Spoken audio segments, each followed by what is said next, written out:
fakhtara Allahu Ramadhan min baini shuhur kama anna Yaqub ahabba al-awlad kama anna Yusuf ahabba al-awlad ila Yaqub alayhi salam, kama vile unavyoona Nabii Yaqub akimpenda sana Yusuf kati ya watoto wake, fakadhalika Ramadhan ahabbu shuhuri ila allami al-ghuyub, basi hivyo hivyo Ramadhan ni mwezi unaopendwa na Mwenyezi Mungu ala sairi shuhur, juu ya miezi mingine, mwezi mtukufu wa Ramadhani. Lakini pia ni mwezi ambao umepata sharafa ya kutajwa kwa jina lake ndani ya Qur'an. Mwezi wa Ramadhani umetajwa ndani ya Qur'an. Tumsikilize Mwenyezi Mungu anasema nini. Ya ayyuhalladhina amanu, Mwenyezi Mungu ameanza kutuita kwa jina la imani, waumini, enyi mlioamini. Kutiba alaykum as-siyam, mmefardhishiwa jambo la saumu, na imekuja kwa siyam, maanake kitu kinatakiwa kiwa endelevu, kwamba mtu ambaye yuko ndani ya siyam hata mwaka mwingine itakiwa zile tabia zake ziendelee kisiyam siyam. Ndio maana Ramadhanu ila Ramadhan kafaratun lima bainahuma inishtunibatil kabair, Ramadhani iliyopita mpaka ya sasa ni kifutio cha madhambi kama ulijiepusha na yale madhambi makubwa. Na maana wewe kukutiwa na Ramadhani nyingine ni sababu ya kufutiwa madhambi hayo. Kutiba alaikum as-siyam, mmefardhishiwa jambo la kufunga, na hili jambo ni zito kwa lugha zilizotumika hapo. Kwanza Mwenyezi Mungu anatupenda, hajatuficha, ametumia maneno kwa kawaida hayatumiki kwa vitu vyepesi vyepesi, kwamba nimekufardhishieni jambo gumu. Na jambo la saumu wala si dogo, wewe ukiliona ni la kawaida sema alhamdulillah, lakini ukifanya maskhara, afya yako ni mgogoro, wallahi unakufa. Au mnasemaje? Kuna watu njaa hawaiwezi, na usimcheke mtu. Naona ninavyozungumza hapa, watu wanatamani, wamekaa kwa ajili ya darasa, lakini wanashindwa, wanasinzia. Haya, kama si njaa nini? Kila mtu, wengine vijana atafuta ukuta, njaa mwanaume. Hawa tokea alfajiri ya wajala hata maji, ile funda ya maji. Kwa hiyo kameramani tu mwenyewe lazima hana kumsetia kile kwa tafuta kiwambaza. Allahu akbar. Kutiba alaikumus siyam,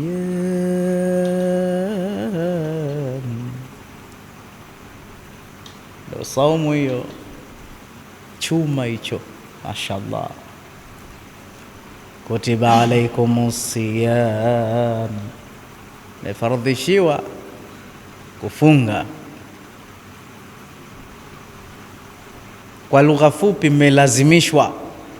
Acha uone habari yake, ndio kishaamua. Na nikwambieni tu, nikwambieni kitu. A'udhu billahi minash shaitanir rajim. Wattaba'u ma tatlu shayatin ala mulki Sulaiman. Hizi aya mpaka zikaja hizi, naomba nikupeni habari ya Israiliyat. Hizi habari za Israiliyat Mtume katuruhusu tusimulie kama zina mafundisho.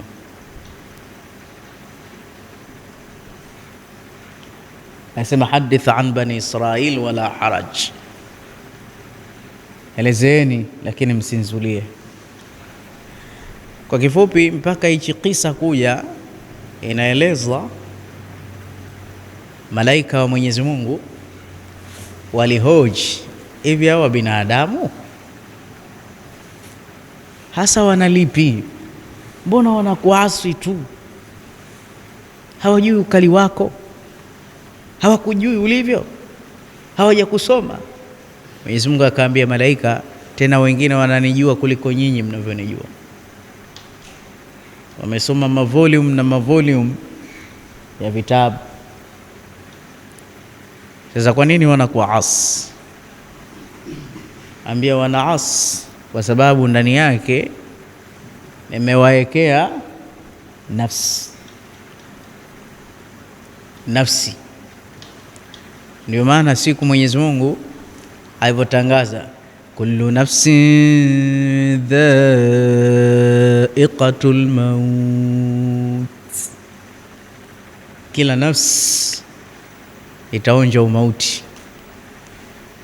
Malaika akasema sisi hatuonji, la nadhuqul maut, lasna nufus, so sisi sio nafsi, nahnu arwahu sama,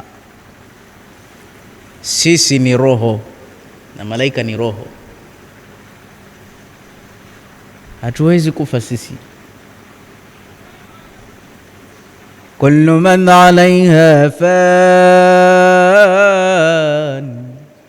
wa yabqa wajhu rabbika dhul jalali wal ikram. Basi kila kitu duniani kitatoweka, asema sisi hatutoweki, kwani tunaishi hapa. Nahanu sukanu sama, sisi tunakaa huko juu. Paka Mwenyezi Mungu anasema kulli shay'in halikun illa wajha, basi kila kitu. Sasa wakasema ikiwa ni kulli shay'in au kulla shay'in wa nahnu min ashya, na sisi ni katika kitu, basi tutakufa. Kharru sujada, wote wakaporomoka kusujudu, wakasema umauti haumwachi mtu. Na hivi ndivyo ilivyo. Sasa nimewawekea nafsi, na nafsi mnaijua mambo yake. Inna nafsa la amaratun bisu illa ma rahima rabbi. Nafsi inakwambia zini kidogo, tapeli kidogo. Nafsi inapenda mteremko, haipendi mambo mabaya. Nimewekea nafsi. Malaika wale wakasema la, hata kama wawekewe nafsi bwana ndo wasu hivi. Ambia hiyo nafsi ina ukorofi,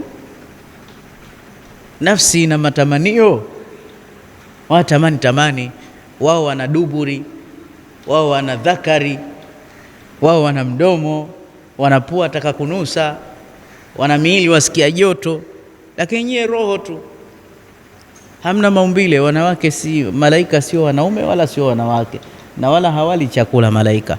Wao starehe yao kuabudu tu. Wakasema hata sisi ungetupa hizo nafsi hizo tungefaulu mtihani. Umefahamu ungefaulu. Nikupeni majaribio, ambia naam. Walipopewa nafsi zile malaika kama wale, wakaja ulimwenguni, wakawa na hukumu kesi za ndoa. Walikuwa 4, 2 wakashindwa, wakasema tutaasi sasa hivi tunadongotokea pua.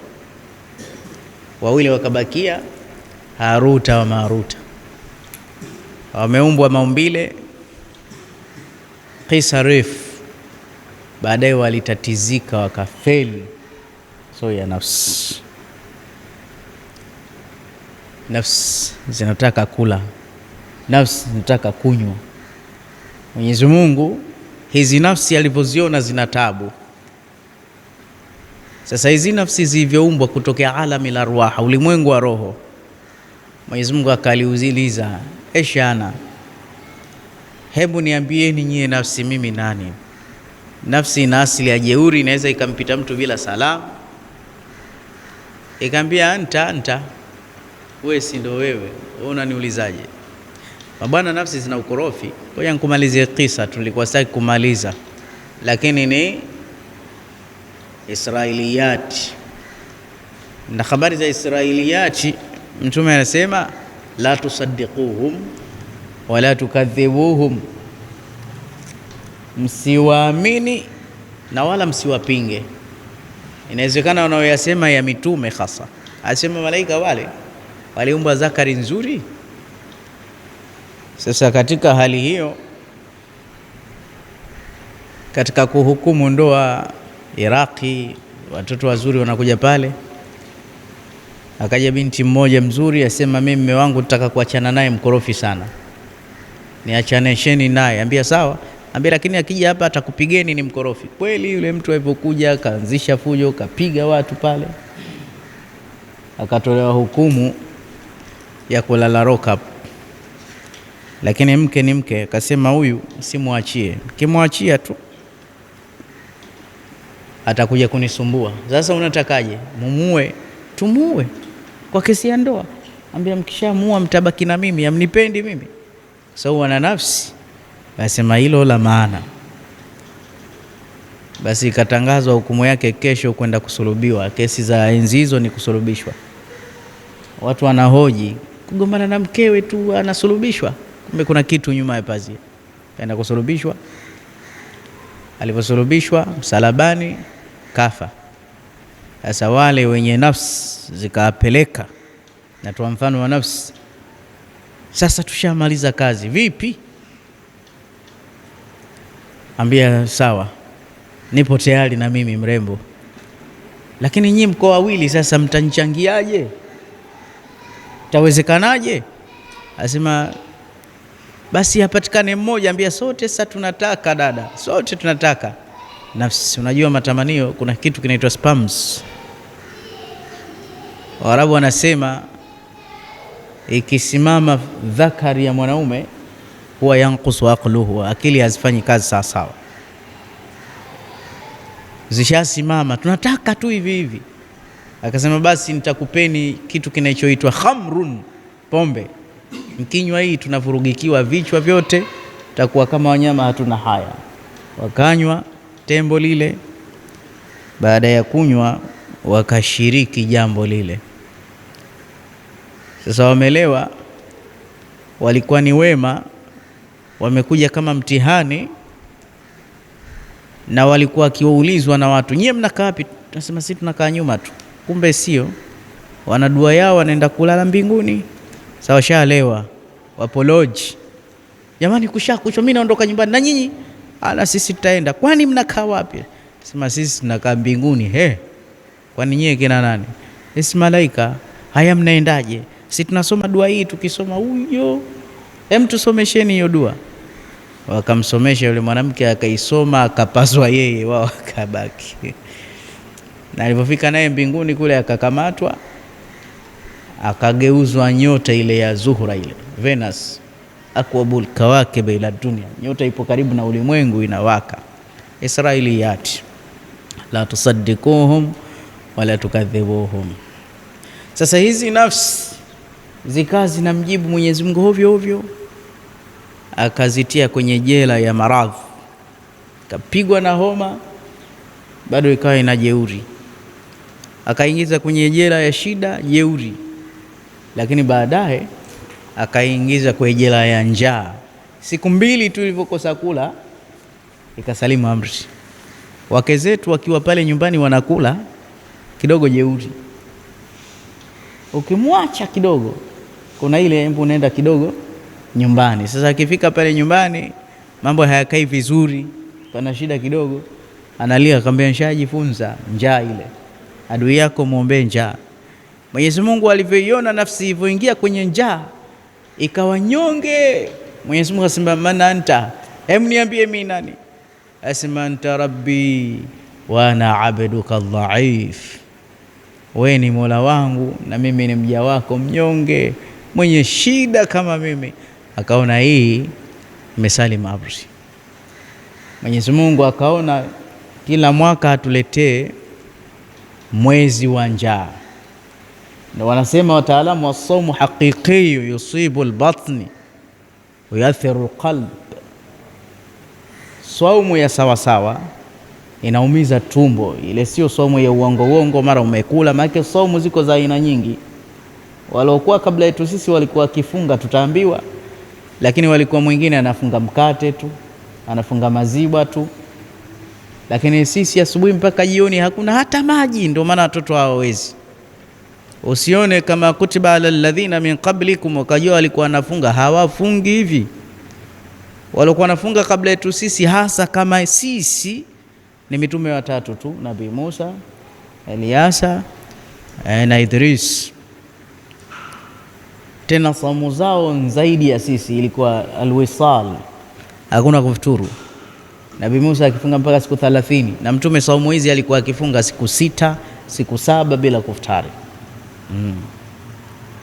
Sasa saumu hii ni sisi kunyooshwa, kwa hiyo inaumiza tumbo la moto sometime, inababuka madonda ya tumbo, lakini wallahi inaathiri moyo na kuwa mlaini. Ndio maana automatically, unajua njaa ni tiba kubwa sana. Njaa ni tiba kwanza ya mwili, na mtume kashawahi sema sumu. Hii ni jamu jamani, jamu mudhakkar asalim, sumu tasihu. Hii ni amri, fungeni mpate afya sasa hivi, kwani watu wakishindana njaa wanakufa, wanapata afya. Amuoni kule Somalia wanakufa kwa njaa, Syria, Palestina. Bimaana ukiacha chakula, unapopata riziki sasa hivi, chakula huwa kinaenda sehemu kuu 3. Sehemu ya kwanza kabisa, ukianza kula, kinaenda sehemu ya energy, kinaingia fil maada, kinakupa nguvu. Ndio maana sasa hivi umeregea, ukiambiwa Sheikh chota maji basi, Sheikh ngoja tufuturu kidogo tule. Chakula kinaongeza nguvu na joto mwilini. Kuna vyakula vya joto, vya wanga, vya protini, vya vitamins, vya hamirojo. Kuna baadhi ya vyakula vinaongeza nguvu. Utakuta wale wakata magogo, wale wabeba mawe, wakula ugali wa dona ule mgumu, awali chipsi. Tena nikuambie bwana, pia chakula ukila hohehahe dhaifu, unaweza kushindwa kurutubisha laila mkeo. Pia kula kunahusiana na kuzalisha elmanage sperms.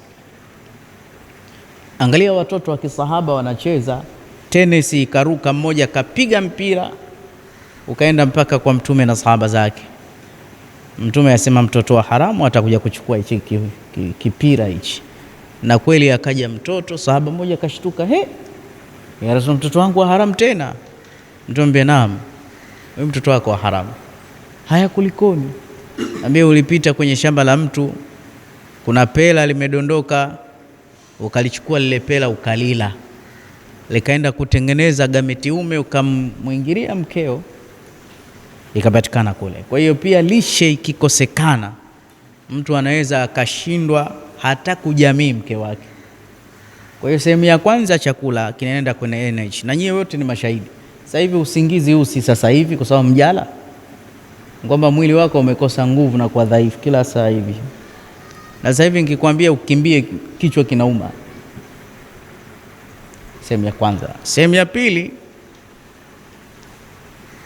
kinaenda sehemu ya kushibisha, kinatolewa vile vitamins, kinakuwa makapi takataka, ndio mtu anakwenda kujisaidia, kinatoka nje kikiwa kishachambuliwa. Lakini sehemu ya tatu kinaenda kwenye store, na store iko chini ya titi au chini ya ziwa, na kisha kuwa hapa kinakuwa mfumo wa cholesterol, mfumo wa mafuta. Sawa, Sasa mwanamke tenki lake ni kubwa, inakuwa matiti yote yanabeba ile store. Ndio maana mume na mke wakikosa kula, mwanaume anakufa haraka kuliko mwanamke. Nisikilize pointi hii. Lakini sio hivyo tu, hata wakipata VVU, ukimwi, pungufu wa kinga mwilini, utamkuta mwanamke ana nguvu sana. Atapata ukimwi tena kaletewa na mume, au yeye kamletea mume, wanaishi muda si mrefu, mume anakufa. Anaolewa na mume wa pili, yule mume anakufa, yeye bado anadunda tena ananenepa. Anaolewa na mume wa tatu, anakufa. Hili lifuatilie sana hili. Energy yake ni kubwa sana. Hiki chakula hiki kwa nini kimewekwa hapa kama hakiba. Kwa nini kimewekwa? Kwa sababu ndo maana Allah asema fi anfusikum afala tubsirun, katika hizi nafsi zenu hata mngeshangaa mkaona azmatillah, ukubwa wa Allah. Unaweza ukapata dharura ya safari. Safari ni kipande cha adhabu. Uko na gari lako vizuri, ukaenda porini kutafuta sijui madini, ya la alasaf, kwa bahati mbaya ulitarajia utarudi, gari ikaharibika na sio sehemu ya kutembea kwa mguu. Na hii inatokea sana. Au mfano waliyadhu billahi isitokee tena kama kule Kariakoo, ghorofa lilidondoka lile, lakini watu hawakufa wengi siku hiyo hiyo. Mwingine anapata hewa kwa sababu kuna vitobo nje, lakini hapatokeki. Niliona katika mkasa ule, la haula wala quwwata. Inshallah tushikamane na Qur'ani, kwa sababu anayeshikamana na Qur'ani hawezi kufa kifo kibaya. Ukishikamana na Qur'ani tu utakufa vizuri. Vifo vingine vinauma, japo wote tutakufa, njia za kufa sema tofauti. Mtu mmoja alivyofunikwa na kifusi akamtumia mpenzi wake SMS, akamwambia, mpenzi wangu, na kuomba mlee vizuri mtoto wangu Jessica, mimi baada ya siku 2-3 nakufa inshallah, kwa sababu hapa nilokuwa nao tayari washakufa, kwa hiyo na mimi natarajia muda wote nitakufa. Katuma message hiyo, habari kubwa sana. Sasa ukipatwa na dharura, huwezi kufa kwa njaa ya siku 1 wala 2, unakaa mpaka siku 5 mpaka siku 6. Mwanamke anaweza akapitisha mpaka siku 8. Ina maana sasa kile chakula kile kilichowekwa store ndo kinachukuliwa, ile mafuta kinakuja sehemu ya energy to be alive, unaendelea kuwa hai. Kinachukuliwa tena kinaletwa mpaka ile store inakombwa yote. Hata sasa hivi hatujala kitu hapa, ndo kinachukuliwa. Ndio maana wenye vitambi baada ya Ramadhani kuisha vimeingia ndani, kwa sababu hii store mwanaume mafuta yake yakijaa yanakuja shingoni na tumboni. Tumboni yanakuwa mengi, shingoni kidogo. Ukiona hivyo store imejaa sana. Mwanamke mafuta yake mengi yanakuwa kwenda chini kwa kiuno chake na tumboni kidogo sana. Mwanamke hana mafuta shingoni, ndio maana hata akinenepa kichwa akiwi kikubwa. Ukimwona mwanamke limenenepa afu anabichwa hilo, huyu ana homoni za kiume. Mwanaume ndo anakuwa ananenepa mpaka kichwa. Ni kama kondoo tu au ng'ombe, lile maksaili kinenepa linakuwa na shingo kubwa, lakini hata ukute jike kubwa aliwezi kuwa na shingo kubwa. Sasa hii store hii ina madhara ikijaa sana, ikiwa full. Ukila asubuhi umeweka reserve, ukila mchana umeweka akiba, ukila usiku, mwaka una siku 360, mwisho store inajaa.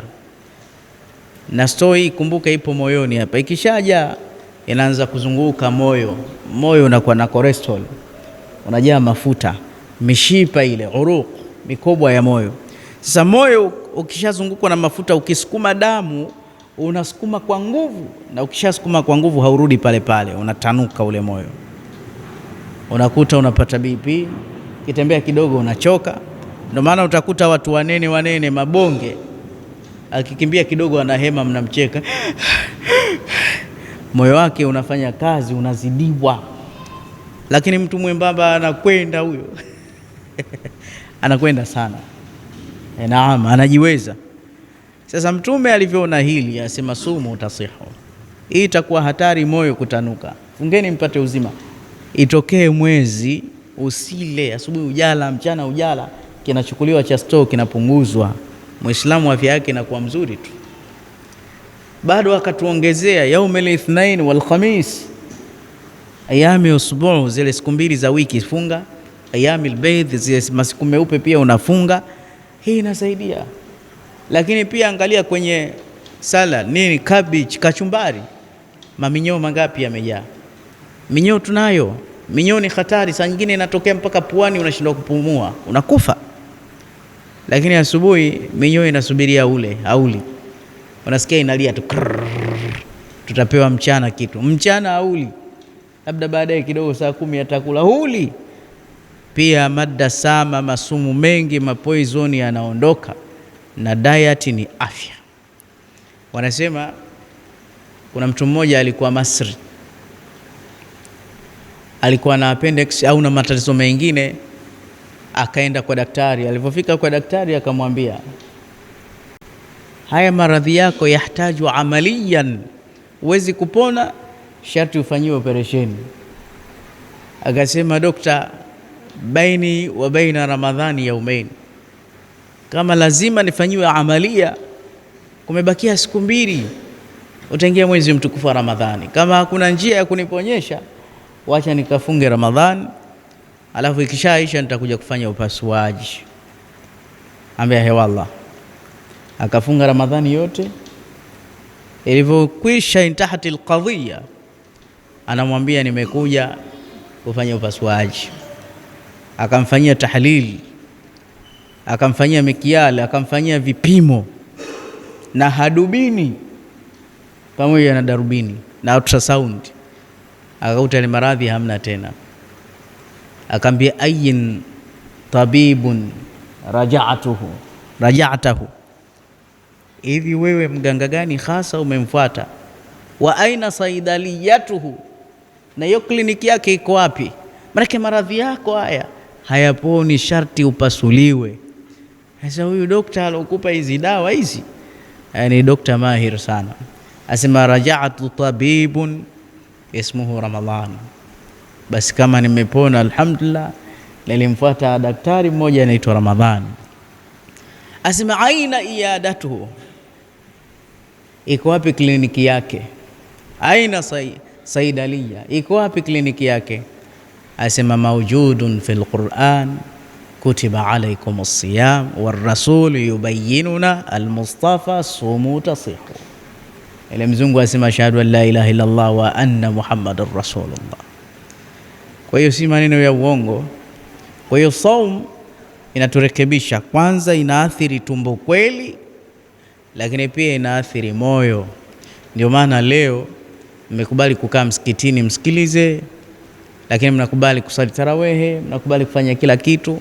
Hata siku za kawaida tungekuwa tunayafanya haya, basi tungekuwa hivyo hivyo. Kutiba alaikumus siyam kama kutiba ala alladhina min qablikum, waliokuwa kabla yenu nyinyi pia walipewa maonjo haya.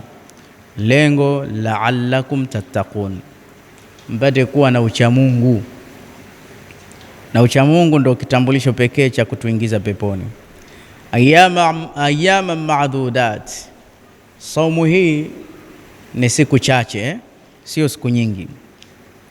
Faman kana minkum maridan aw ala safarin, atakayekuwa mgonjwa ama msafiri, fa'iddatum min ayamin ukhra, siku miongoni mwa siku. Mtume alitoka Madina mpaka akafika sehemu inaitwa Qura al-Ghamim, saa 10 jioni, wamefunga. Akachukua kikombe cha maji, kanyanyua hivi, akawa anakunywa, anawaonesha watu ishara kwamba basi. Watu wengine wasema, Mtume hapa kazidi bwana, saa hizi saa 10.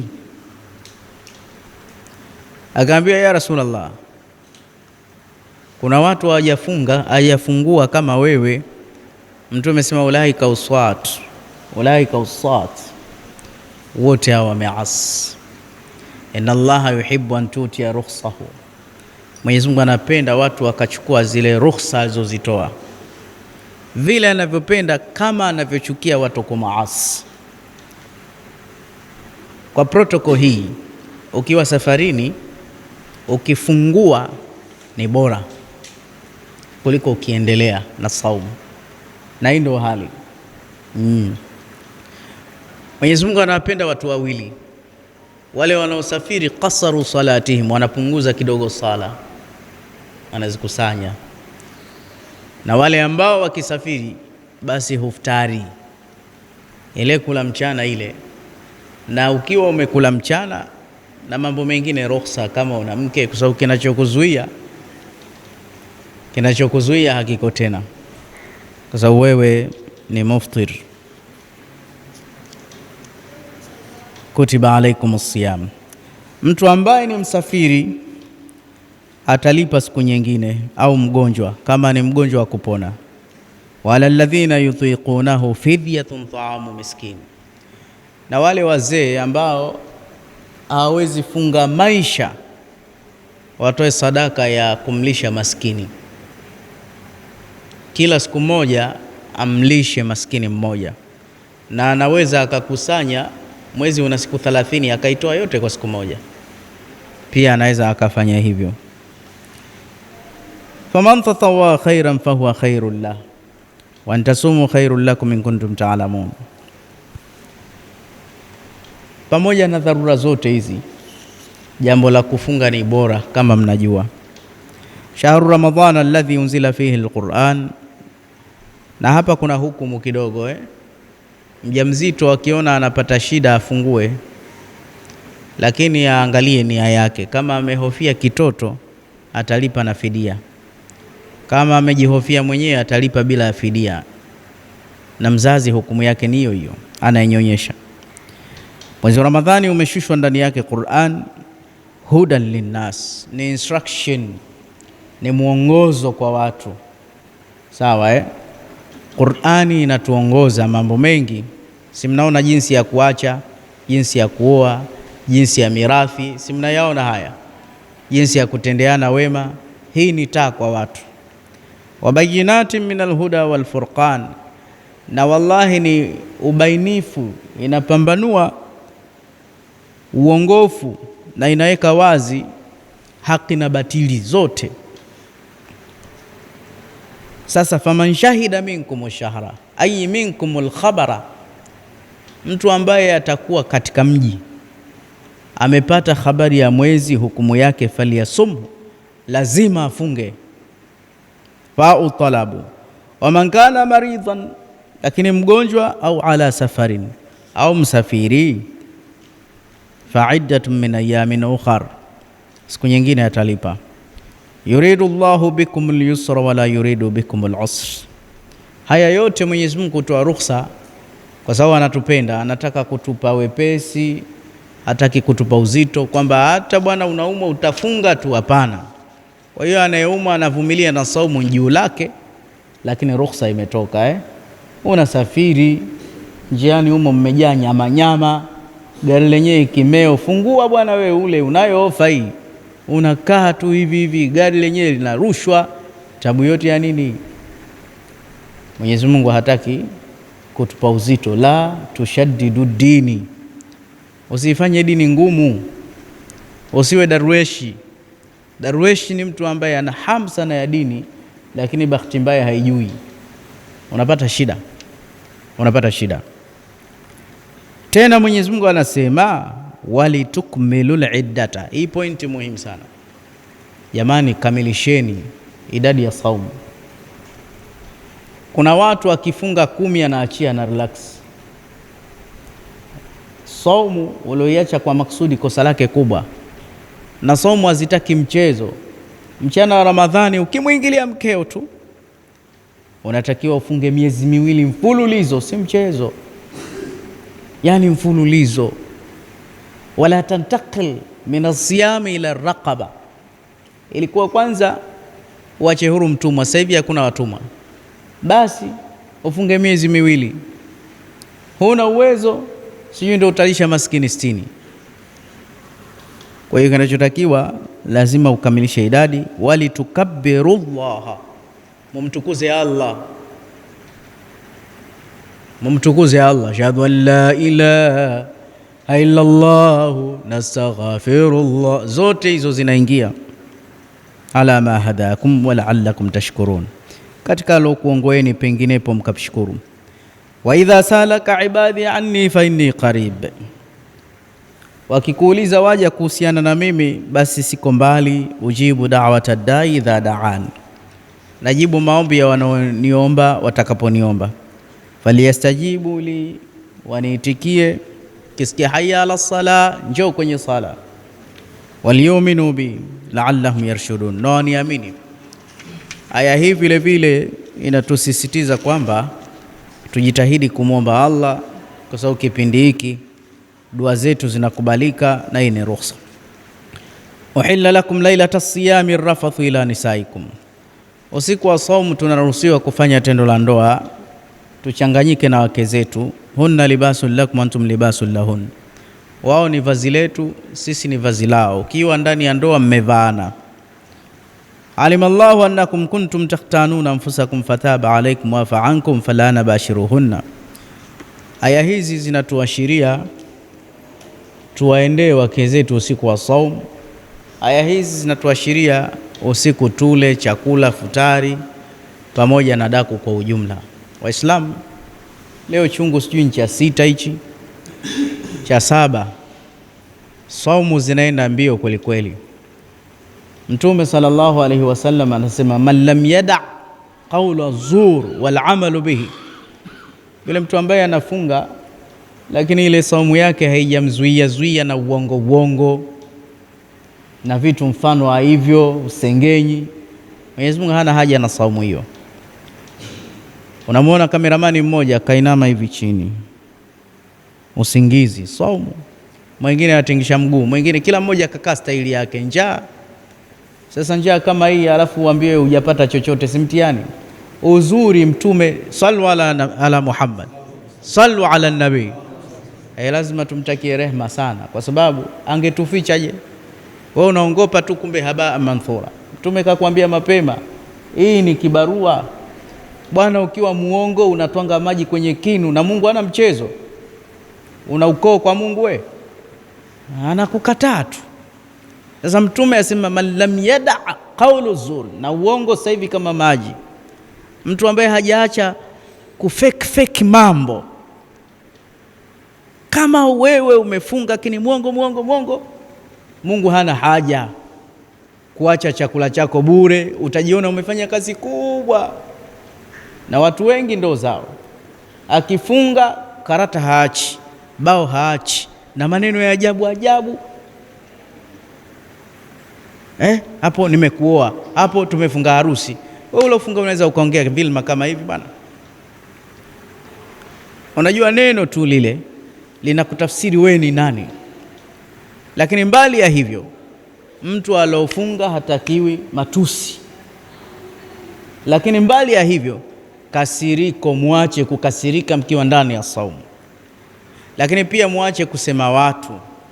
Shekhe, tunapitiwa saa nyingine tunawasema watu kama tunasema kidini. Hakuna kumsema mtu nyuma ya mgongo kidini, hayo makosa.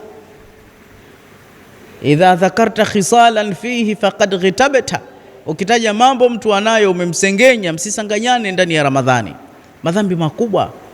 Jioneni huruma ili kusudi mlipwe pepo. Lakini hii saumu yenu hii ikufaeni, kwa sababu wallahi ukifunga Muislamu mzuri, Mwenyezi Mungu pia atakutunza, atakupa maisha mazuri. Man amila amalan saliha, atakayefanya vizuri mke mume, fala nuhiyannahu hayatan tayyiba, maisha mazuri atayapata. Mimi binafsi natarajia kupitia funga ya mwaka huu, pale nilipoishia katika maisha sitorudi nyuma. Nategemea kupitia hii saumu nitapiga hatua, kwa sababu matendo mema yamethubutu ndo ya kurekebisha hali. Mtume asema intalaqa thalathatu rahatin au nafarin, hadithi ndefu. Walienda watu mbali, wakaingia kwenye pango, wakajifunikiza. Walisema hivi, la yunjikum min hadhihi sahara, hakuna atakayekuokoa. Atakayetuokoa sisi hapa hayupo.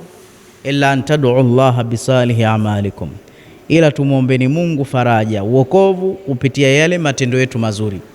Fanya istimbati ya hii hadithi. Hawa watu wanasema, nisikilize hapa, ondosha usingizi kidogo. La yunjikum min hadhihi sakhara, hili jiwe lilotufunika hakuna atakayetuokoa, illa antad'u Allah bisalihi amalikum, labda mumuombe Mungu kwa mambo yenu mazuri. Kumbe mambo mazuri unaweza ukatawassal, Sheikh, tawassul na amali salihati. Wa kwanza alisema kana li abawani shaykhani kabirani, mimi jazba yangu na atendea wema wazazi wangu, sinunui nguo zaidi, sitoi sijui nini, kila kitu kizuri, kwanza mama, baba, kisha mtoto, mke. Hii ndio jazba yangu. Mpaka siku moja ikanitokea kituko cha ajabu, nikaenda mbali kutafuta vitu vyangu, narudi wamelala. Basi sikuingia hata kwa watoto nikawalaza njaa. Asubuhi wameanza kuamka watoto wanalilia chakula, nikamwambia bora mlie tu mpaka mama baba ale. Allahumma, hili ni tendo zuri. Ewe Mwenyezi Mungu, in kuntu fa'altu dhalika bitighaa wajhika, ikiwa nilitafuta radhi zako tusaidie basi. Mtume ndo anasimulia, asema famfajarat shay'an la yastati'una al-khuruj. Shekhe, jiwe lilisogea lakini kutoka bado, limeongeza mwanga tu. Mwingine asema mimi nilikuwa mbakaji bwana, nilikuwa mbakaji hasa, kataka kumbaka dadangu, mtoto wa ami yangu, lakini binti mwenyewe mcha Mungu kakataa.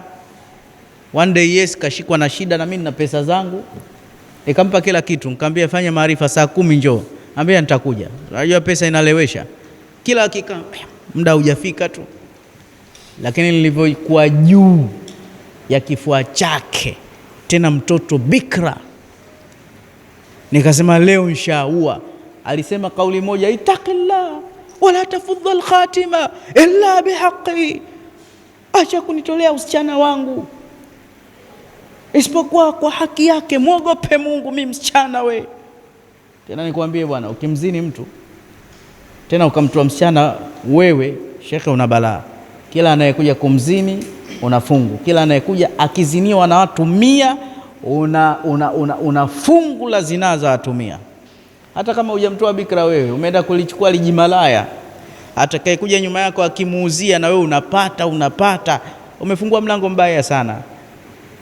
Wa kullu shay'in ahsaynahu kitaba ahsahu Allahu wa nasuhu, mali hadha alkitab la yughadiru saghiratan wala illa ahsaha, kila kitu kimehifadhiwa. Sasa aliomba Mungu, ni wema mkubwa, mtoto nimemfungia chumbani, nishamvua nguo zote, nishamshika tayari na aniwezi kiubavu, na hapo akili nishavurugwa. Lakini alivyosema tuitaqillaha, hawa walikuwa wema hawa. Mimi na wewe unatongoza nyuma ya msikiti na adhana inaadhiniwa, wewe unasema adhana inaadhiniwa, ustazi wa madrasa anambatua mtoto msikitini. Watu wanatiana mimba kwa madrasa hivi bwana. Ustazi kitungue, hii hatari. Kuna mzee mmoja wa msikiti, la haula, tumempa sekta auze maji ya msikiti, hatupati hela na ule ni mradi, kila kijana wake, afu mzee mwenyewe anakwenda miaka 90. Kila akija mtu anamshika titi, anamshika ziwa, ambaye kushika ziwa maji bure.